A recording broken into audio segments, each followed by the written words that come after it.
Video topic: how CIA Black Ops actually work. Inside the hunt for Abu Zubaydah and the secret world of counterterrorism. It is 2 o'clock in the morning on March 28, 2002. In Faisalabad, Pakistan, and 60 armed men are converging on 14 separate addresses at the exact same instant. Radios crackle. Battering rams are raised. Nobody in these houses knows the raid is coming, and nobody outside the operation knows what is about to be found inside one of them. A CIA officer named John Kiriakou is standing on a rooftop nearby, watching the clock, because the entire hunt has come down to this single night. For 6 weeks, his team has been chasing a ghost, a man they believe is the third highest-ranking figure in Al-Qaeda, and they have narrowed his location down to 13 possible houses. Then a 14th appears almost by accident. At exactly 2 in the morning, the doors go in.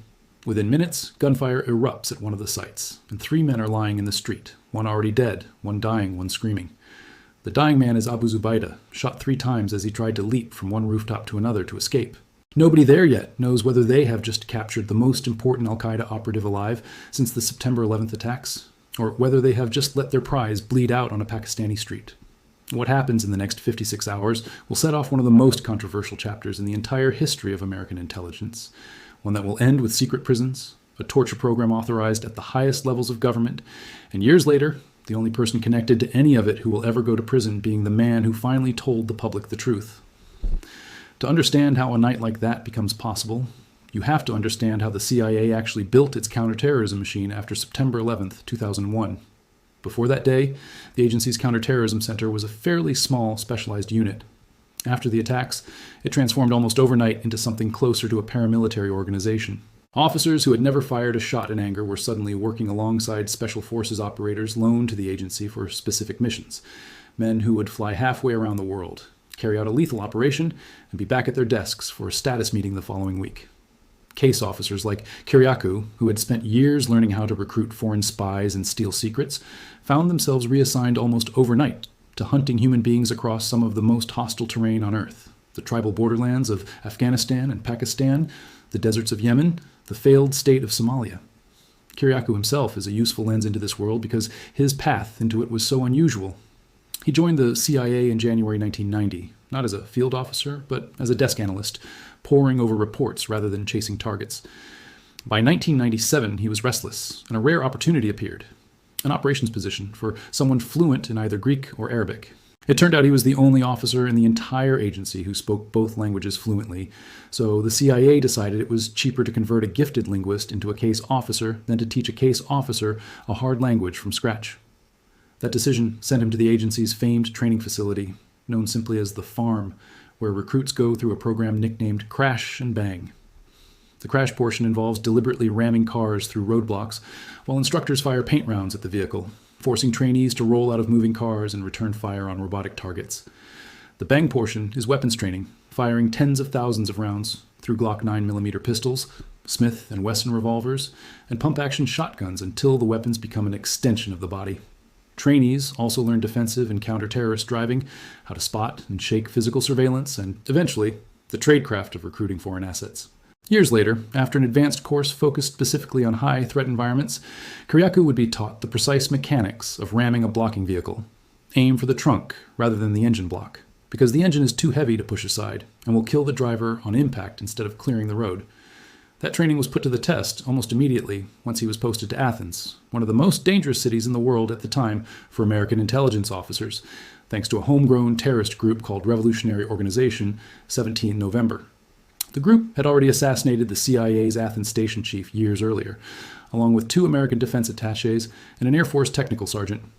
Kiriakou, as one of the agency's few Arabic speakers, found himself working against Arab terrorist networks operating in Greece while driving an armored BMW, carrying a 9mm sidearm on his waist and a backup revolver strapped to his ankle. During that posting, he became close with the British defense attaché, a gregarious 1-star general named Stephen Saunders who loved cameras and public attention, a dangerous trait in a country rated as a critical terrorism threat. Weeks after a conversation in which Saunders brushed off warnings about security, 17th of November assassinated him on his morning commute, publishing a manifesto afterward that specifically referenced Kiriakou by description, noting that the group had considered targeting him too, but judged him too well protected. Within hours, the CIA pulled Kiriakou and his family out of the country entirely. His marriage did not survive the aftermath. The human cost of this work runs through nearly every part of Kiriakou's career. He lost colleagues in the line of duty, including officers killed in a bombing carried out by a suicide bomber who had been recruited specifically to get close to Americans working the Osama bin Laden target. He has said plainly that the psychological strain of the job routinely destroys marriages, and that officers working these accounts are rarely stationed somewhere comfortable like London or Paris. Instead, they are living in Yemen, Somalia, or the tribal areas of Pakistan, places where, unless carrying out a specific operational act, officers are confined to secure compounds because the surrounding areas are simply too dangerous to move through freely. The core of the job, though, is not gunfights. It is recruitment. An American case officer, no matter how fluent in Arabic, cannot infiltrate a terrorist cell directly. An accent, a mannerism, a lifetime of cultural context will always give him away. So the actual work of counterterrorism intelligence is convincing someone who already belongs to, or can gain access to, a terrorist network to become a source. According to case officers trained in this discipline, a recruiter has to identify a vulnerability, something the target wants badly enough to risk everything for. Sometimes it's as simple as wanting a child educated at a top university. Sometimes it's a spouse's medical care, a gambling debt, resentment toward a superior, or the simple desire to feel important. Financial motive is overwhelmingly the most common driver behind these decisions, but ideology, revenge, and a taste for intrigue all play a role. Cultivating that target can take months of shared meals, family visits, and manufactured friendship, all building toward the moment when a case officer finally reveals who he actually works for. That is the single most dangerous moment in the entire process, because if the target reacts badly, the officer's cover is blown, his career is over, and depending on the country, he may be arrested or expelled. The payoff, when it works, can be enormous. Historically, the CIA has offered rewards in the range of $10 to $25 million, payable in cash, gold, or property, for intelligence leading to the capture of top terrorist leadership, a structure that reflects just how much the agency is willing to spend when the information is judged good enough.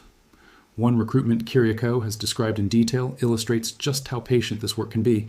He learned that several members of a terrorist cell were meeting for coffee at the same cafe at the same time every single day, a serious breach of their own tradecraft.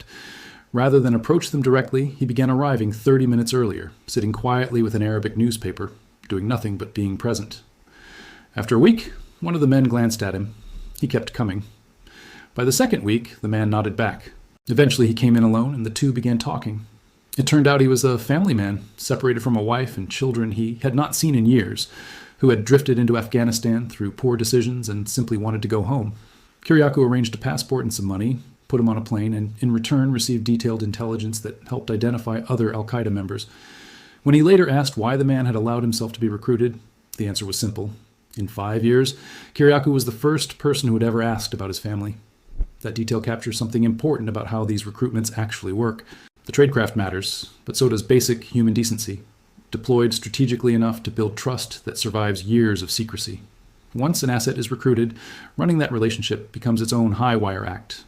A standard meeting begins with what officers call the Mad Minute, a rapid-fire set of questions checking whether the asset was followed, whether anything unusual has happened since the last contact, and whether there's anything the officer needs to know before getting into substantive matters. From there, a debrief can run 2 or 3 hours, sometimes far longer. Meetings happen in safe houses, on long walks, in cars, during a maneuver known as a car pickup, where the goal is to collect an asset from a location with as few witnesses as possible, idle for only a tightly defined window of time, and aboard entirely if the contact doesn't show, rather than risk lingering and drawing attention. When meeting in a country is too dangerous, officers and assets sometimes fly to a neutral third country, conduct days of debriefing there, and then return home by separate routes and staggered timing so the travel pattern itself doesn't raise questions. Avoiding a pattern is, in fact, one of the most basic survival skills in this line of work, and it is drilled into officers because getting it wrong can be fatal. Officers are trained to run surveillance detection routes, deliberately complex travel routes with multiple phases designed to reveal a tail. If a following car keeps making the same turns as the target, that's a red flag serious enough to abort a meeting outright and try again a day or more later. In a case Kiriakou describes from his own service, a female American diplomat who deliberately drove evasively during a period of heavy surveillance actually confirmed to the opposing service that she must be an intelligence officer, precisely because trying that hard to shake a tail is itself a giveaway. The paradox of good tradecraft is staying invisible by staying boring, and even veteran officers can slip. In one instance, a habit as small as ordering the same unusual drink at the same restaurant twice was enough for a waitress to recognize him on the second visit, a near miss that forced him to abandon the location entirely rather than risk being reported to a hostile intelligence service or the local police. Double agents complicate this world even further. In one case, Kiriakou describes, a colleague overseas had recruited what both sides believed was a genuine defector, but it had become clear that this individual was actually working for the opposing intelligence service, feeding false information back while pretending to serve the Americans. Because it was too dangerous for the actual station chief to meet the man directly, Kiriakou flew in to impersonate him, meeting the double agent in a hotel room for months while extracting whatever real intelligence could be gleaned from the deception. The relationship ended violently when word came that the double agent had been instructed to kill his handler at the next meeting. Rather than cancel the operation, Kiriakou wore body armor, arranged for the man to walk into an ambush, and physically subdued him when he arrived carrying a concealed weapon. Interrogation of the man, who turned out to be a senior figure in a foreign country's Hezbollah wing, eventually led investigators to a hidden weapons cache large enough, once uncovered, to functionally dismantle that wing's armed capability in the country altogether. All of this, the recruitment, the tradecraft, the constant low hum of personal danger, was the foundation Kiriakou brought with him when he was named chief of CIA counterterrorism operations in Pakistan in January 2002, only months after the September 11th attacks, as thousands of al-Qaeda fighters fled across the border from Afghanistan. Rather than trying to hunt fighters individually in the mountains, his team adopted a strategy of raiding safe houses in bulk, sometimes capturing dozens of suspects in a single operation. Raids were run at 2 in the morning, specifically because Pakistani cities were almost entirely asleep at that hour, minimizing witnesses and complications. Small teams of CIA officers, FBI agents, and Pakistani officials would break down doors with battering rams, throw in flashbang grenades to disorient anyone inside, and secure the building before anyone could resist or destroy evidence. It was against this backdrop that word reached Kiriakou's team that Abu Zubaydah, believed at the time to be al-Qaeda's third-ranking official and a key facilitator moving fighters into Afghanistan, was somewhere inside Pakistan.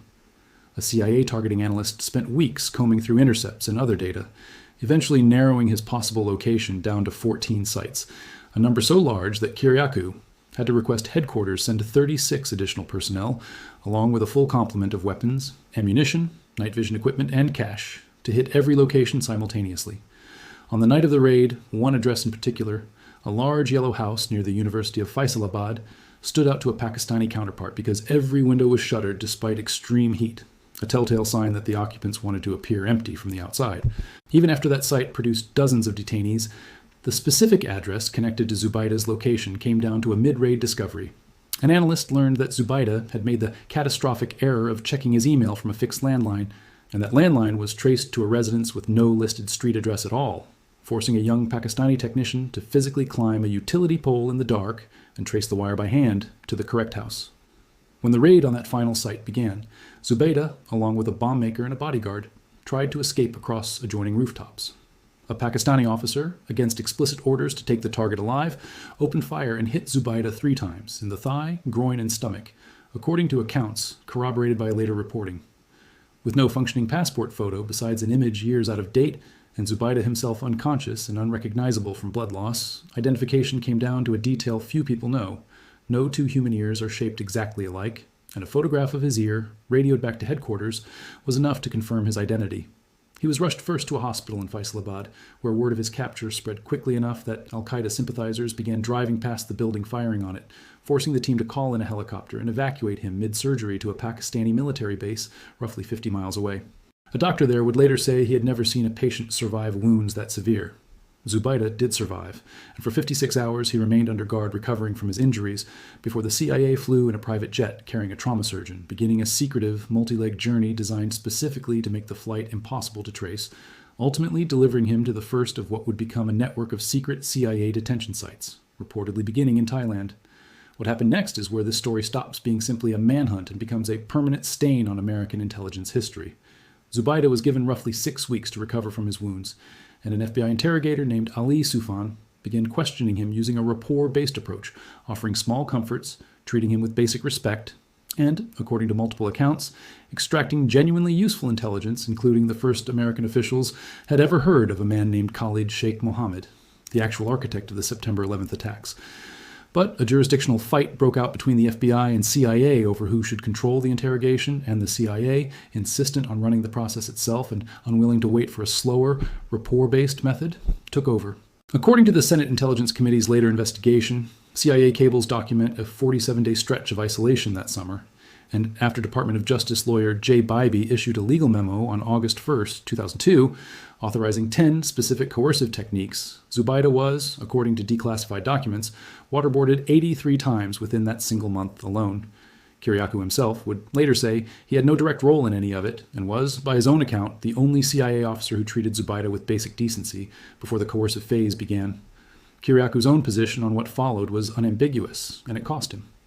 Sometime after returning from Pakistan, a colleague asked whether he wanted to be, in his words, certified in the use of what the agency called enhanced interrogation techniques, a term he says he had never heard before. When he was told the Department of Justice had approved the program and the president had signed off on it, he refused anyway, calling it a torture program to his colleagues' faces. He says he was the only officer to decline, and that his promotion panel later cited what one director characterized as a shocking lack of commitment to counterterrorism. Only the personal intervention of a sympathetic deputy director secured his promotion despite that black mark. Years passed. Kiriakou left the CIA in 2004 for the private sector. He has said he assumed someone closer to the torture program would eventually tell a journalist what had happened, and when nobody did, he decided to do it himself. In December 2007, ABC News contacted him after receiving a tip, apparently from someone inside the administration, falsely suggesting Kiriakou himself had personally tortured Zubaydah. Rather than let that story stand, he agreed to an on-camera interview and became the first American government official, current or former, to publicly confirm that the CIA had waterboarded a detainee, stating that the practice amounted to torture and that it had been personally authorized at the presidential level rather than carried out by rogue officers acting alone. He has since said his early public description of the technique's effectiveness was mistaken, based on secondhand accounts rather than direct knowledge, and that the technique in fact produced far less reliable intelligence than initially claimed. Years later, the Senate Intelligence Committee would spend years compiling an exhaustive classified report on the CIA's interrogation program, releasing only a 500-page executive summary of a much longer document in December 2014, a summary so heavily redacted and so damning that it effectively confirmed the CIA had designed, funded, and carried out the very program Kiriakou had first described 7 years earlier. Abu Zubaydah himself remains in military custody at Guantanamo Bay to this day, having never been formally charged with a crime connected to the September 11th attacks, a fact confirmed by his own defense attorneys and human rights organizations that continue to press for his release. The fallout for Kiriakou personally was severe. The CIA referred him to the FBI for allegedly disclosing classified information, and investigators spent roughly 3 years building a case, intercepting his communications and conducting physical surveillance without his knowledge. He was arrested in January 2012 and indicted on 5 felony counts, including violations of the Espionage Act and the Intelligence Identities Protection Act. Facing a theoretical maximum sentence of 45 years, prosecutors offered a plea deal of 30 months, of which he would serve roughly 2 years, and his own attorneys warned him that fighting the charges and losing could mean 12 to 18 years behind bars. He took the deal, and by his own account is the only person with any connection whatsoever to the CIA's torture program who ever went to prison for it. Not because he participated in torture, but because he told the public it had happened. He has said publicly that he does not regret the decision. Kiriakou's broader reflections on where this work is heading are worth noting too. He has expressed concern that artificial intelligence and biometric screening at international borders will make the kind of multiple identity cross-border movement that once defined field operations far harder to sustain, even as the same technology makes it easier for hostile actors to track and target American officers abroad. He has also been openly critical of recent moves to expand the legal definition of terrorism to cover groups he considers fundamentally different from armed extremist networks, and has argued that American citizens accused of terrorism, even ones who joined al-Qaeda as spokesmen, should be charged in a court of law rather than killed by drone strike without ever facing due process. There was another close call in Athens that shows how thin the line can be between an actual attack and simple bad luck. Kiriakou had just bought a large television for the back seat of his armored BMW when he noticed a motorcyclist deliberately holding position in his blind spot, matching his speed whenever he sped up or slowed down. Convinced he was under attack, he readied his sidearm and even tried to sideswipe the motorcycle in heavy traffic. When the rider stopped, dismounted, and reached into his waistband, Kiriakou believed he was about to be shot and rammed the bike instead, sending it flying, before speeding off and alerting police. A weeks-long investigation concluded the man had simply been an opportunistic thief after the car and the television, not a trained assassin. The episode left Kiriakou permanently more alert, a habit that followed him into the far more dangerous environment of Pakistan months later, where hesitation of even a few seconds could mean the difference between a clean capture and a bloodbath. That heightened vigilance also shaped the interrogations Kiriakou personally conducted in Pakistan, where he says he handled dozens of prisoners, almost always playing the sympathetic role opposite Pakistani officers, willing to be far more aggressive under their own rules. The very first prisoner he questioned, a Jordanian national chained to a bolt fixed into the table, simply answered honestly when shown a map of the Afghan-Pakistani border and asked to trace the smuggling routes fighters used to cross over. Other detainees, evidently trained using al-Qaeda's own manual on resisting interrogation, tried theatrical tactics like feigning unconsciousness or sudden stomach pain, tactics that fell flat once Kiriakou made clear he had read the same manual and knew every trick in it. Prisoners judged cooperative were often released or handed back to their home countries. Those who remained defiant were transferred out of Pakistan entirely, eventually ending up at Guantanamo, a pipeline that fed directly into the same detention system that would soon hold Abu Zubaydah himself. Looking back on nearly 2 decades inside this world, Kiriakou has been candid about how deeply it changed his view of the institution he once served. He has said that if it were up to him, he would dismantle the CIA down to its foundation and rebuild it as something far smaller and more restrained than it is today, while acknowledging that such a reconstruction is never actually going to happen. Instead, he argues that meaningful reform has to come from oversight, from elected officials willing to hold the agency accountable, and from idealistic people willing to join the CIA specifically to push it toward more lawful practices from within. He continues to speak and write publicly, hosting podcasts on intelligence and touring internationally to describe what he calls the true cost, moral and personal, of America's post-9/11 counterterrorism apparatus. What this entire story ultimately reveals is that the machinery of counterterrorism is not the clean, cinematic version most people imagine. It runs on patient, unglamorous relationship building as much as raids and gunfire. It runs on officers willing to spend months manufacturing friendships purely to exploit them. And it runs, at its darkest moments, on legal memos written to justify treatment that the government's own later investigation would describe in damning detail. The capture of Abu Zubaydah on that night in March 2002 was supposed to be one of the first great victories of the War on Terror. Instead, it became the opening chapter of a story about torture, secrecy, and the strange fact that the only person who ever paid a legal price for any of it was the man who told the truth about what had happened.